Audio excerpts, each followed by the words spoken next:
नमस्ते दोस्तों, आज की जागरूकता चैनल में आप सभी का स्वागत है। दोस्तों, मेरा आज का विषय है कि यदि कभी आग लग जाए तब हमें कैसे उससे सुरक्षा पानी है, कैसे अपना बचाव करना है, अपने लोगों का, अपने आसपास का। चलिए समझते हैं। सबसे पहले ये समझेंगे दोस्तों कि आग कैसे लगती है। आइए समझें। इन 3 चीज़ों के मिलने से लग जाती है आग। आग लगने के लिए सिर्फ 3 चीज़ों की ज़रूरत होती है। पहली ईंधन, जैसे घर में, जैसे कपड़े, एलपीजी सिलेंडर, किचन में लगी चिमनी, सोफ़ा, पर्दे, बेड आदि। दूसरा हीट व तीसरी है हवा। 3 चीज़ों के मिलने से आग लगती है। ईंधन, दूसरी है हीट मतलब गर्मी, और तीसरी है हवा। इन तीनों के मिलने से आग लग जाती है। वहीं इन्हें काबू में करने के लिए भी उपाय जो है एकदम सामान्य है।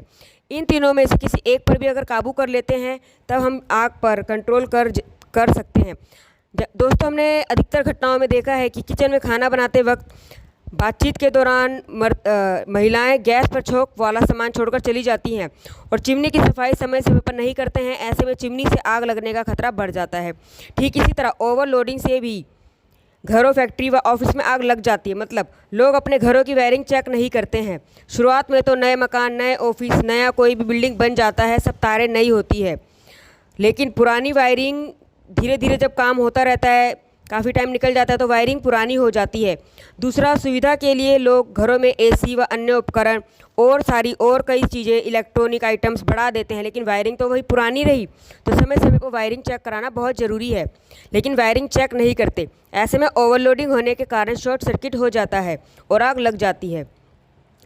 सबसे ज़रूरी बात, फायर का नंबर और अपने नज़दीकी बिजली दफ्तर का नंबर ज़रूर याद रखें, जिससे आग लगते ही सबसे पहले सुरक्षित स्थान पर आने के बाद फायर व बिजली दफ्तर में कॉल करके पावर कट करवा सकें। पावर कट होने से आग कम तेज़ी से फैलेगी। आग से सुरक्षा का सबसे सीधा सा उपाय दोस्तों सिर्फ जागरूक होना है, क्योंकि हम जागरूक नहीं होते, हमें कोई चीज़ पता नहीं होती, हम भगदड़ करने लगते हैं, पानी फेंकते हैं, चिल्लाते हैं, बाहर भागते हैं, मतलब कई सारी चीज़ें करते हैं। एकदम से दिमाग में नहीं आता है कि क्या करें क्या ना करें, लेकिन यदि हम जागरूक रहेंगे तो बहुत हद तक खुद भी सुरक्षित हो पाएंगे, अपना घर भी सुरक्षित रख पाएंगे, बच्चों को और जो भी अपने आसपास के लोग हैं उन सबको सुरक्षित कर सकते हैं। इससे व्यक्ति खुद भी बचेगा और दूसरे लोगों को भी बचा पाएगा। आइए आगे और समझते हैं। ज़्यादातर आग की घटनाओं में झुलसने की जगह धुएं में दम घुटने से लोगों की मौत होती है। अब ये कैसे होता है?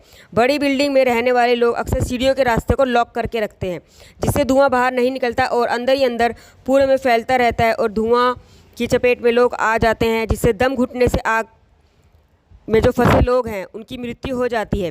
कभी भी ऐसी स्थिति में फंसे तो सबसे पहले गीला कपड़ा करके गीला रुमाल अपने मुंह पर बांधे। इससे धुएं से बच सकेंगे और आपके पास समय होगा बाहर निकलने का, क्योंकि अगर धुएं में ही आपको कुछ दिखेगा नहीं, आपकी आंखों पे धुआं, मुंह में धुआं, सांस के अंदर धुआं जा रहा है, तब आपका दिमाग और बौखला जाएगा, आप समझ ही नहीं पाएंगे कि क्या करें। तो देखा दोस्तों, छोटी छोटी सी चीज़ें हैं, जागरूक बनिए। इन्हीं चीज़ों से हम यदि कभी आग लगती है तो उससे सुरक्षा पा सकते हैं। ओके दोस्तों, धन्यवाद, नमस्ते। इन बातों का भी ध्यान रखें। थोड़ा सा और समझ लेते हैं। जैसे ही आग लगे तो अपने नज़दीकी बिजली दफ्तर और दमकल विभाग को कॉल करें। कॉल करने के बाद दमकल की गाड़ी के लिए आने वाले रास्ते को खुलवा दें। आग में फंसने के दौरान तुरंत गीला कपड़ा करके मुंह पर बांध लें। घर की वायरिंग समय समय पर चेक करना बहुत ज़रूरी है। यदि ख़राब हो या जरा सी भी कट पड़े तो टेप ना लगाएं, उसको अच्छे से बदलवाएं, पूरा नया तार उसमें लगवाएं।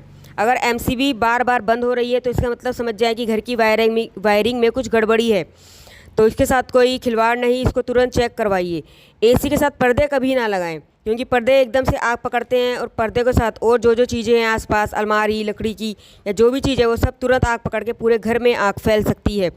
रात में सोते समय या जब भी बाहर जाएं तो गैस का सिलेंडर ज़रूर ऑफ करें। फ्रिज, टीवी और ये सब की चीज़ें जितना हो कम से कम लाइट बंद करके ही रखें, क्योंकि जब घर में होते हैं तब तो हम लाइट ऑन है तो हम सब कुछ देख सकते हैं, बट बाहर गए हैं तो लाइट को हमेशा बंद करके रखें, बस एक लाइट ही जलाएं। साथ ही फ्रिज और जो गैस है उसको भी ऑफ़ करके हम रख सकते हैं। धुआं महसूस होने पर तुरंत चेक करें और उसे अनदेखा ना करें। ओके दोस्तों, धन्यवाद। इन छोटे छोटे पॉइंट्स को, टिप्स को अपनाकर, इन उपायों को अपनाकर हम ज़रूर आग से लगने वाले जो भी खतरे हैं उनसे हम निपट सकते हैं और आग से भी अपने और अपने आप को सुरक्षित कर सकते हैं। धन्यवाद, नमस्ते।